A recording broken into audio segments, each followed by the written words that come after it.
Meaningful and dramatic life encounters. I had the early experience of having my mom sharing with me her dramatic experience in giving birth to me. My mom, with some pride, reported at the time of my birth, though restrained, I fought my way out of my mother's birth channel. I was by nurses because the attending doctor was not present, being held back from freely exiting the birth canal. The nurses could not hold you back, my mother gleefully commented. My fight at birth against the improper handling of me caused my mom some painful results, but my mom saw me as being special. Years later, at the time I started my own therapeutic staff training business for facilities with dual diagnosed residents, I had a life-enhancing experience related to my birth. A female resident of a facility I was there to give training took a liking to me as soon as she saw me. The staff made mention the resident's actions were really puzzling to them because the resident was one who never responded well to anyone. I had this to happen other times and places also, when a resident who resisted approach from others accepted me, but this resident was different. Having my curiosity raised, I asked to see the resident's chart. Reading in the diagnostic area of the resident's chart, I saw her problem was due to her at birth being a Holdback Syndrome, which caused her to have a stroke at birth. Though the resident born under the same conditions as I was left with a paralysis of the face, which caused some speaking difficulty, she appeared somewhat intelligent.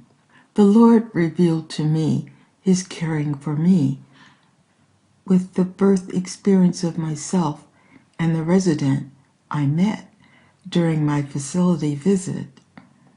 I had the experience of later meeting other persons in need, some with major behavior problems and physical deformities due to strokes they had experienced, which had resulted from being Holdback Syndrome, victims at birth.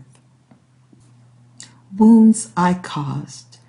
When I was around 5 years old, while my grandmother was transporting cooking grease from a frying pan to a large can, I went dashing between her destination across the kitchen floor, where I often danced in front of a full-length mirror. Bumping my grandmother, I caused the large frying pan to start slipping in my grandmother's hand. To avoid spilling the hot grease on me, my grandmother threw the hot grease back onto herself. My dear grandmother, as she was being burned by the hot grease, let out a yell, "Baby!" My grandmother, using cold water and then applying cocoa butter, gave herself some relief, but the skin damage was visible right away.